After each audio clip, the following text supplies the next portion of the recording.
Welcome to the King of Cool podcast. I'm Mark Keller, and today I am with my old dear friend, Gene Pressman, the author of They All Came to Barneys, probably one of the greatest books written about the fashion industry, or as we like to call it, the clothing business. So, Gene, we both grew up in the 60s when we came of age, and what was your childhood like as compared to mine? I can't make comparisons, but you'll tell me about yours. But mine was pretty privileged. I was a lucky guy. So I grew up in a very creative family. I was born in New York City, one of the few, and lived there for the first 4 years. And then I moved out to the suburbs called Westchester, and lived there till I went to college. And so, I guess at a very early age, at around 12, 13, I picked up the guitar. I was in some bands. I really loved that. I really couldn't care less about the clothing business, had no interest in fashion. I was enamored with the English fashion, though. I mean, all the rockers that were coming out in the early 60s and then mid 60s, they changed everything and they were totally cool. Well, the Beatles started it, and that, it was like the Beatles, Jerry and the Pacemakers, Dave Clark 5, Herman's Hermits. Actually, the Mods and the Rockers started it. Two motorcycle groups. They hated each other. But yeah, that was the center of the universe then. England. I was very lucky. My parents took me. Really, again, since I'm 3 years old, I've been traveling all over the world, and that was wonderful exposure culturally to see all these different things. How people are different than America. It opened up my eyes a lot.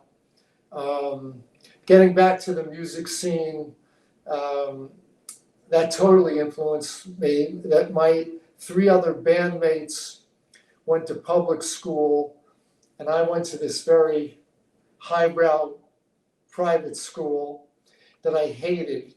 And I was pretty much a rebel. Nothing's changed. Did you go to Woodstock? Sorry? Did you go to Woodstock?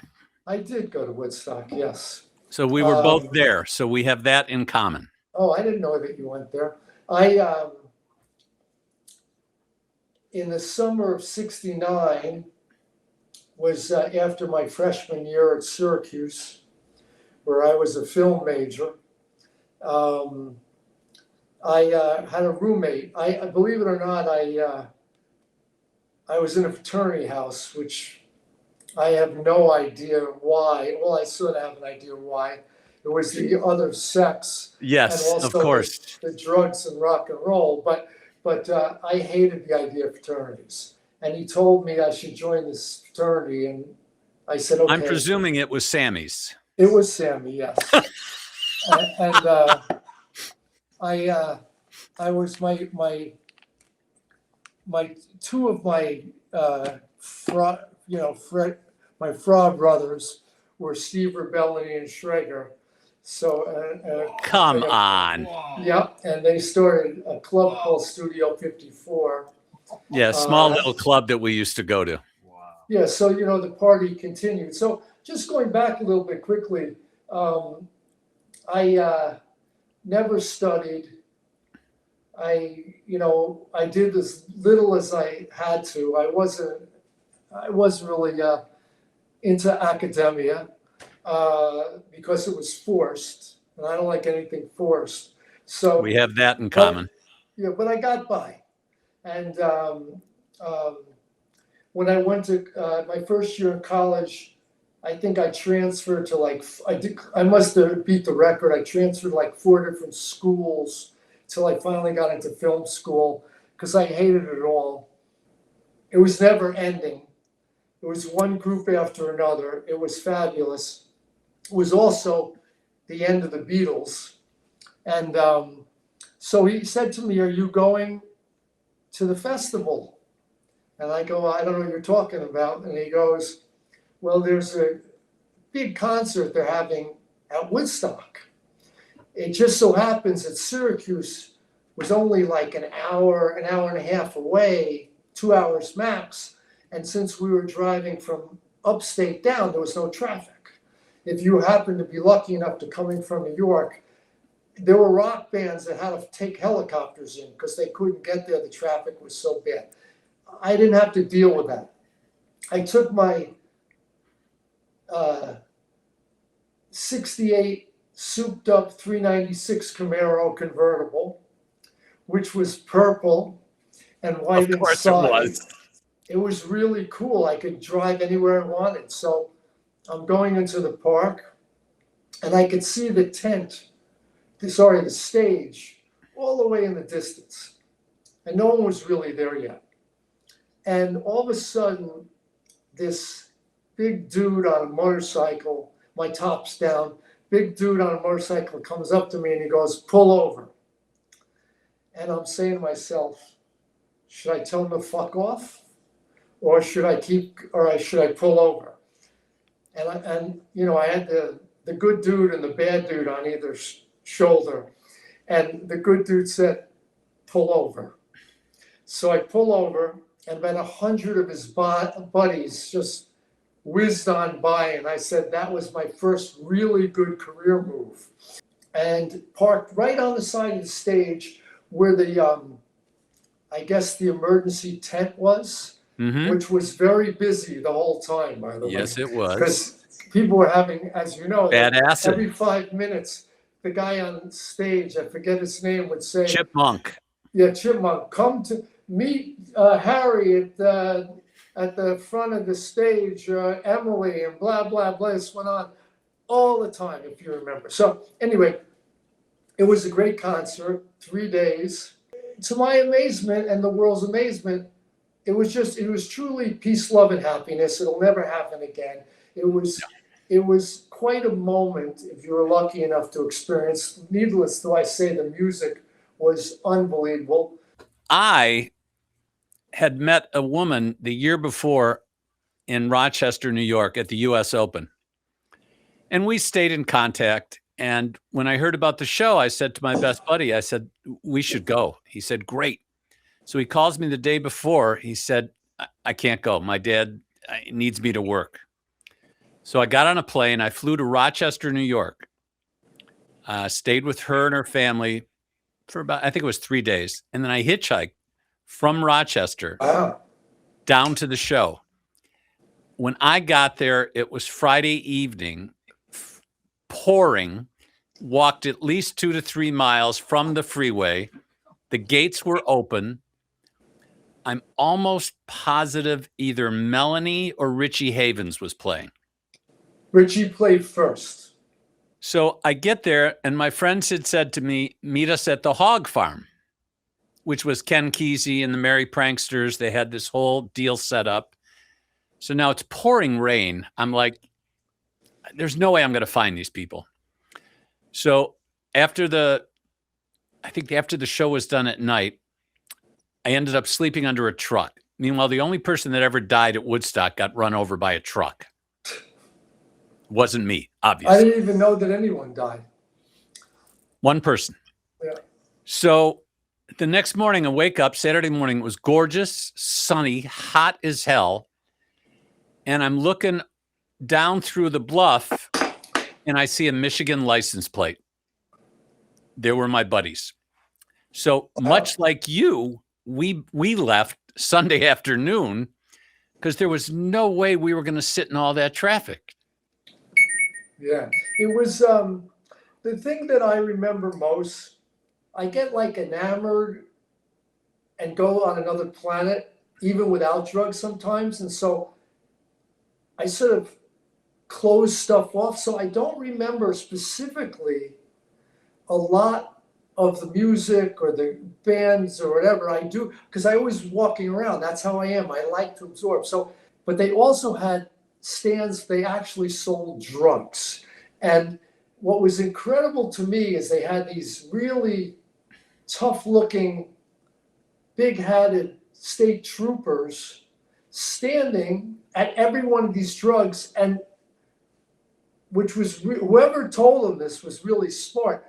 They just backed off. They just let shit happen. They didn't interfere. Completely the antithesis of what's going on now.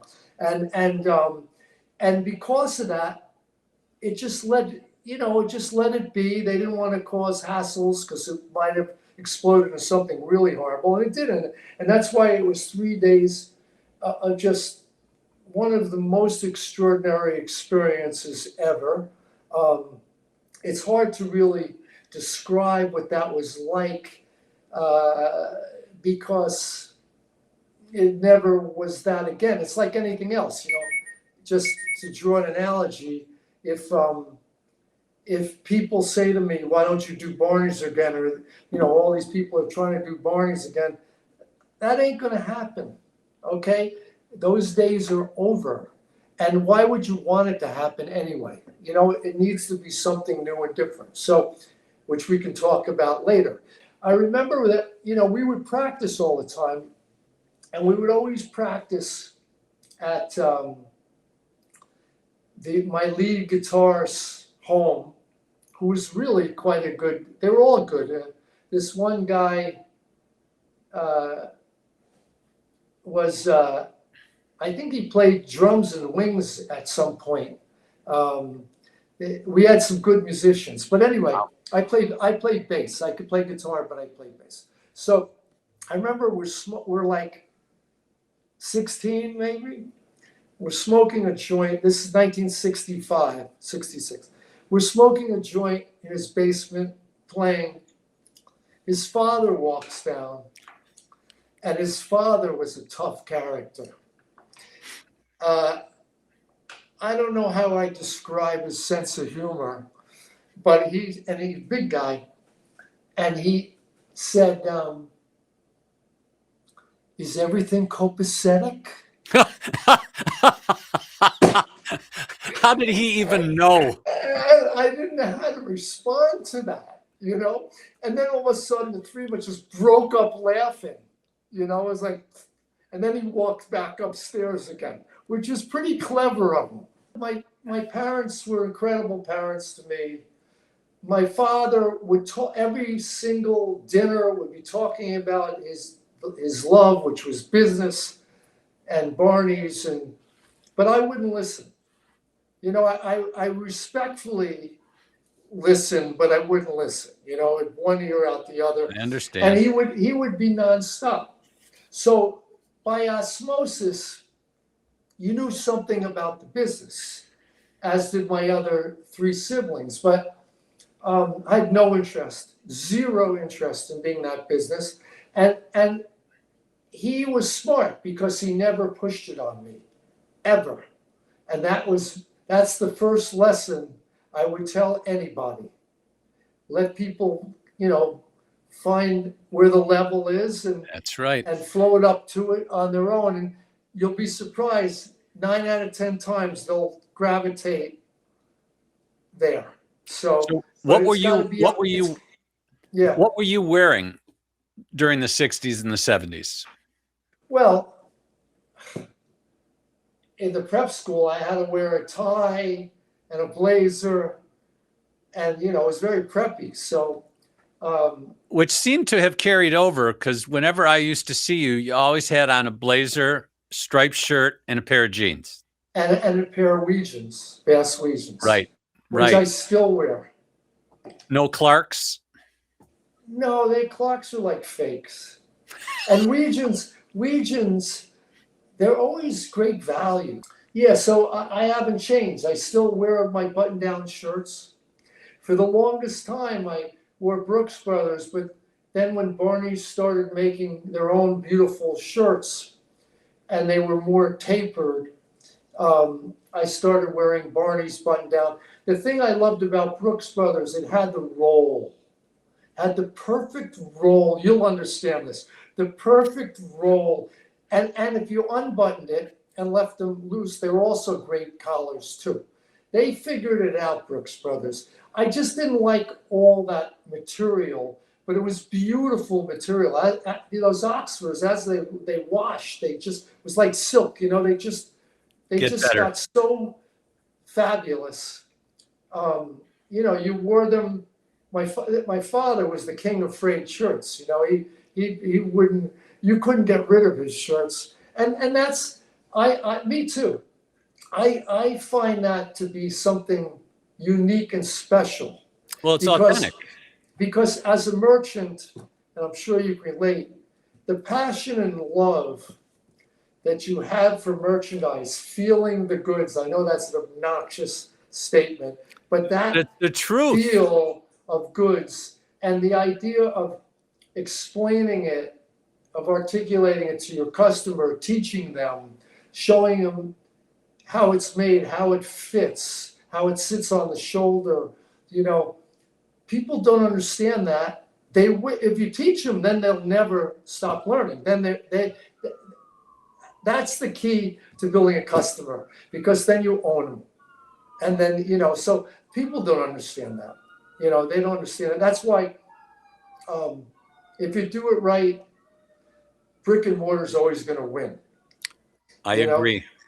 So when did you actually start in the family business? So I guess at an early age, I maybe worked there as a summer job or something. I worked in a couple of gas stations when I was like 14, 13, pumping gas. And, I think maybe I had a summer job down there when I was 17. We had a very cool shop then called the Billy Baxter Room. And it was a takeoff of English fashion. I don't think anybody did it in America. I think we were the first. And it was, except for maybe a couple of small boutiques, I think there was Granny's Take a Trip and a few other things at one time. But I even think we did it before. And it was, originally, we had Barneys Boys Town, where we sold all the confirmation and bar mitzvah suits. And we could also, my grandfather was clever enough to want to fit everybody.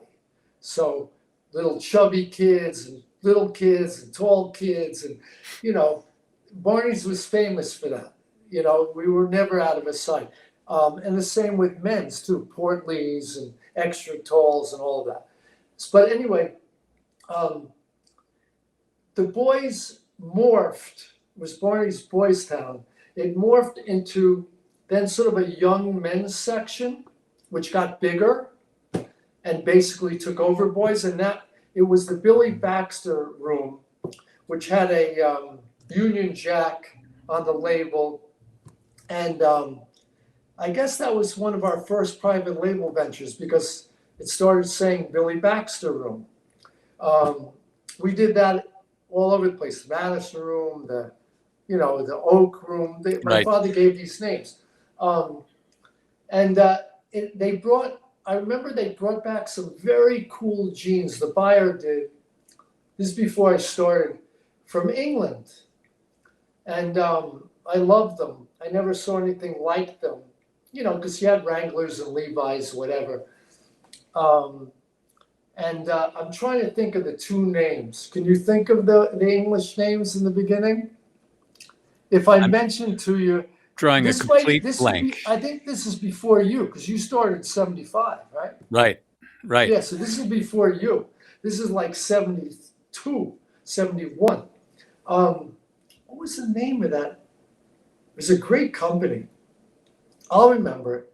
But I mean, we had Landlubber, we had Viceroy, we had No, Mail. this is before that. Right. Before that. And then, they had that company, I saw you wrote it, made me laugh, Nick, which I wore a few of those in the beginning, but I don't know. It was like kind of, first of all, they're all synthetic, so I hated that. Right. And they cling. It wasn't a matter of being tapered. because all the rockers were skinny and tapered. It was that it was kind of slick looking. You know what I mean? And I didn't go because I'm preppy, right? I didn't Right. like that. So we started buying shirts like that, but from Europe, from Italy. Well, actually, Nick came from Italy. Oh, did it? Yeah. Well, And Roland was the American company that sort of knocked off Nick. Oh, okay. I'm trying to. There was a store on East 60th Street. This is before downtown became cool. The only thing that was cool downtown in New York was Barneys. Soho didn't exist. Right. Tribeca didn't exist. East Village, you know, you had the Andy Warhols of the world renting apartments for $250 a month and all the rats you could deal with. The West Village had a few bohemians and a few families, but it didn't exist. And Chelsea didn't exist except for Barneys. Chelsea was strictly warehouses and tenements, and also the meatpacking district was exactly what it was. Right, It the smelled meatpacking district. like meat, you know. So no one would come downtown, but so everything was uptown, and there was like a 6-block radius. This is in the 60s, a 6-block radius, and it was called Bloomingdale's country because Bloomingdale's was the anchor then, and Bloomingdale's, shockingly, was very cool. Marvin Trout was a brilliant merchant. He cultivated a lot of young, brilliant merchants, and they made an effort to go to Europe and find a lot of cool lines. And this is when I just got to Barneys, and I lived on 61st and 3rd. So when I would take a pee, I would see Bloomingdale's out my window, and I was, thinking about peeing on it because they used to piss me off because they were good. And I would go there every Saturday because, honestly, it was better than Studio 54.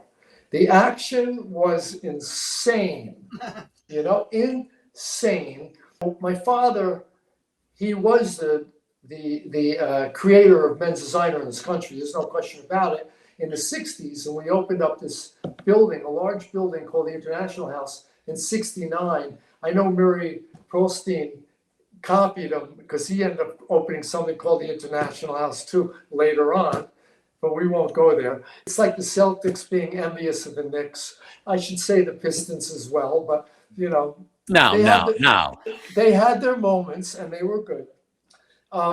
We gave you Dave DeBuscher. I mean, come on. Yeah, well, I want to thank you for that. Yeah. That guy was nails. So anyway, we'll get off that. And I know you love sports too, as do I. Music and sports, to me, it's of the same kind of head. There's a fluidity about watching sports.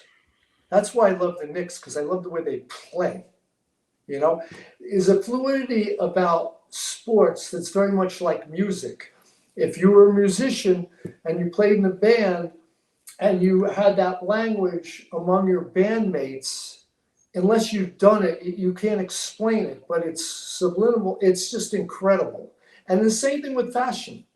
When you're working with your customer and you're working with your salespeople and your Simon Doonans of the world who did our windows and we had a wonderful advertising agency in-house, the Michael Schreiers.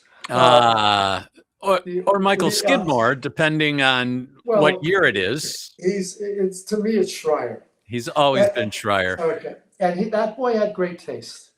I must say, he had quite an eye. And Simon's windows were probably, the best in New York. I think the best. Period. It's funny. He has a classical background that I appreciated. He worked for Adele Rootstein, who was the best English mannequin manufacturer that we would buy from. My mother knew her. He worked for the Metropolitan Museum of Art with what's her name? Doing the exhibitions. She was the editor of Vogue at one time. What's her name? Anna Wintour? No, before Anna. Not Anna, before Anna. No. That's okay. The- Next. She's like the grande dame. I'm very bad with names these days, but It'll anyway, come to me. he had, and then he, of course, he went to LA and he worked for Tommy Purse. He did Maxfield's windows. And I went out there one time and they had this window. They didn't have a lot of windows like we did. They had one statement window. Right. And I, in this bunker that Tommy built. Yes, it was. And this window had these mannequins that had like stuffed rats all over them. And I was going, that's cool. Then the second he came, I said, Diane Vreeland was the woman I was thinking of. Well done. Yeah. I said to Simon, just do what you have to do and make it irreverent. I said, that's why you're here. I said, we need, because up until that time, Barneys had beautiful windows, but they were like, they were like Savile Row. They didn't have mannequins. They had like bus forms, and it was perfectly fitted because God forbid my father, Right. it wasn't absolutely perfect, And this guy had an eye like you would believe. He saw every detail beyond. Okay, so Simon started doing his thing, and the rest is history. And then they just got funnier and more irreverent. And I always told him that your budget is $1.98.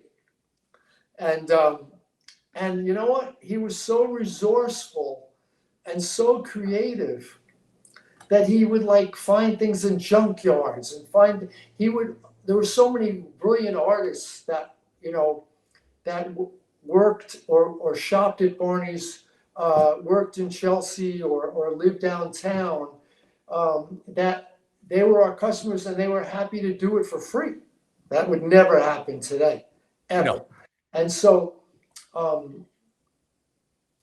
he just developed this thing, and he got this rhythm. Speaking of sports, he got this rhythm. It's the same thing with when we bought merchandise and how we figured it out and how we went to Europe and looked for new things and what we wanted. We also knew what we didn't want. More than we knew what we wanted. We knew what we didn't want. And so, you got this rhythm. I wouldn't say it was a formula, but we got set in our ways in a certain thing, and we set a very high standard. And a lot of that has to do with my father, obviously. Working for him, no better teacher on the planet, because number one, he shared his knowledge. Most people wouldn't do that. And number two, he was tough as nails.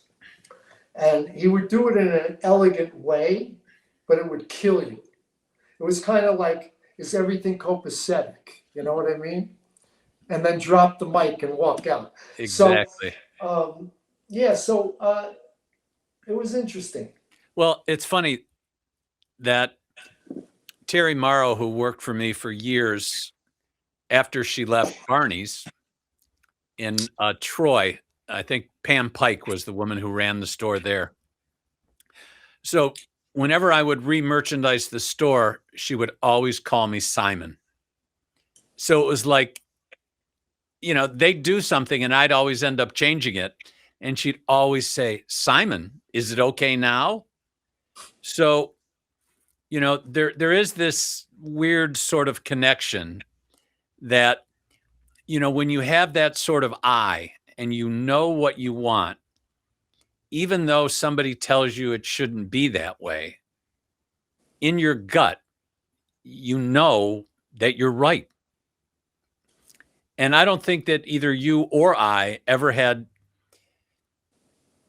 well, we've learned from our mistakes, but I think when we were out buying, it was always like, yep, that's great.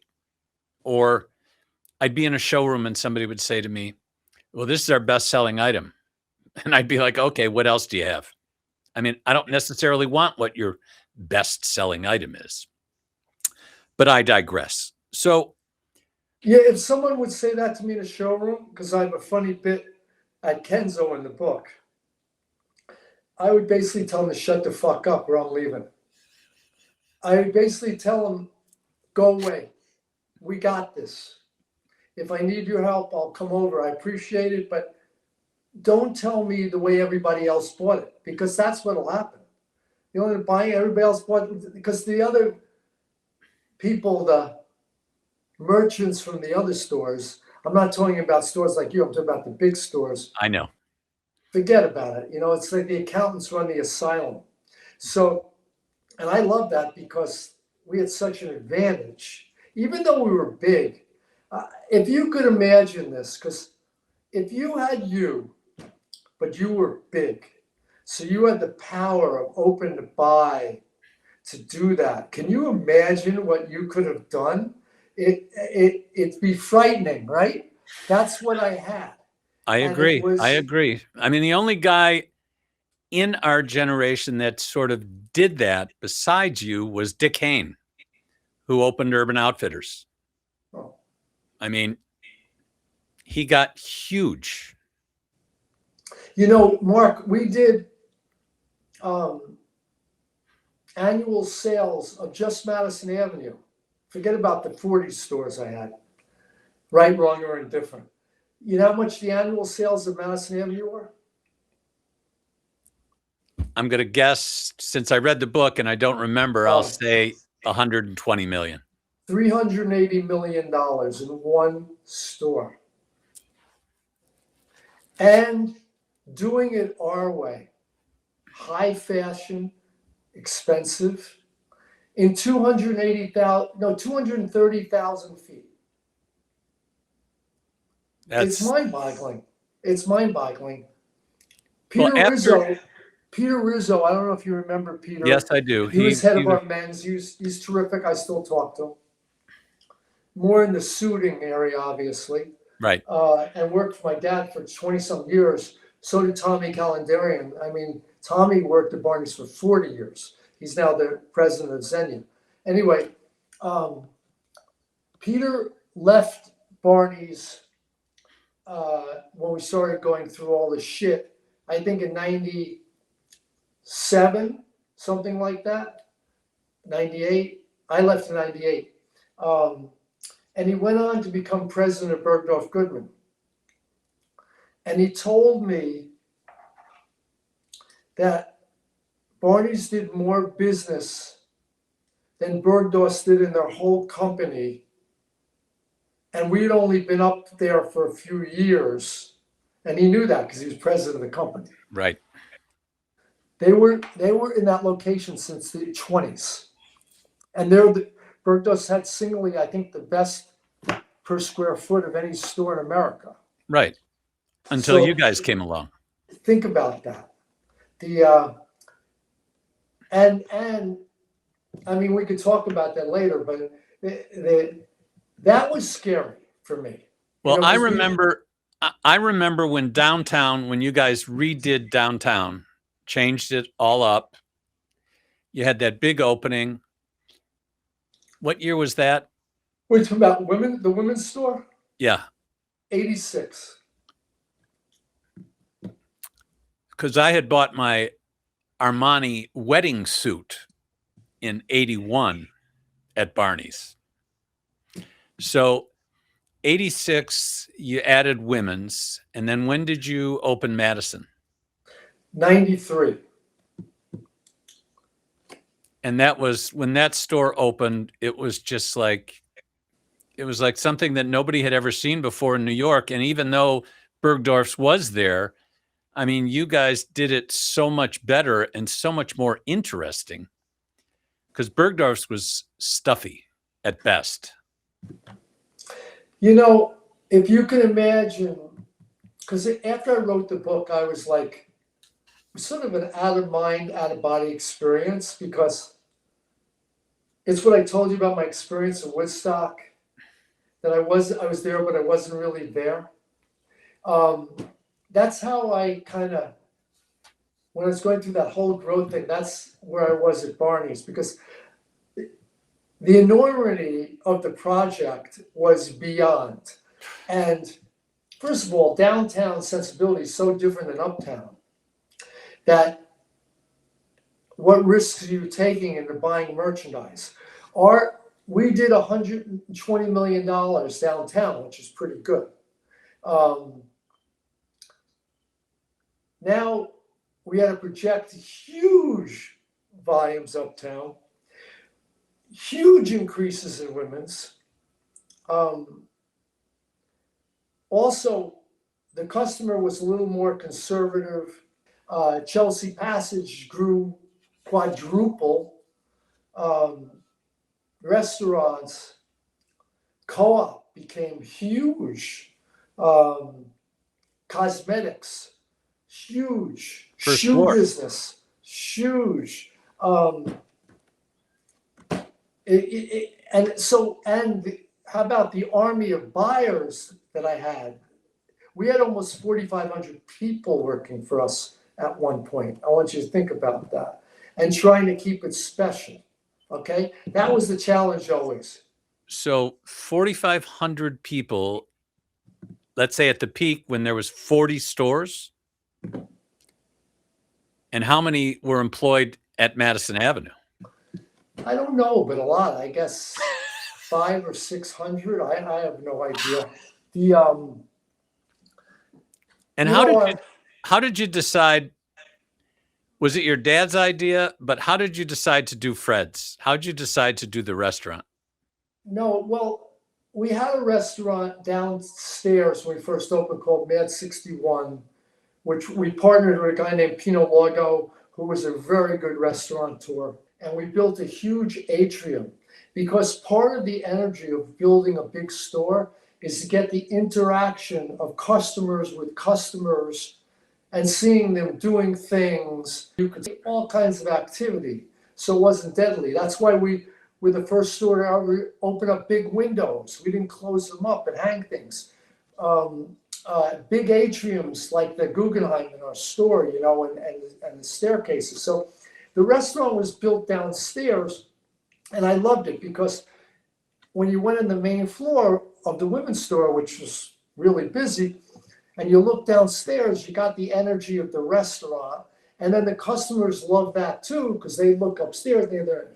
And I did so many things that were unorthodox, but not for that reason, because it just made sense to me. So I put the cosmetic department in the back of the store.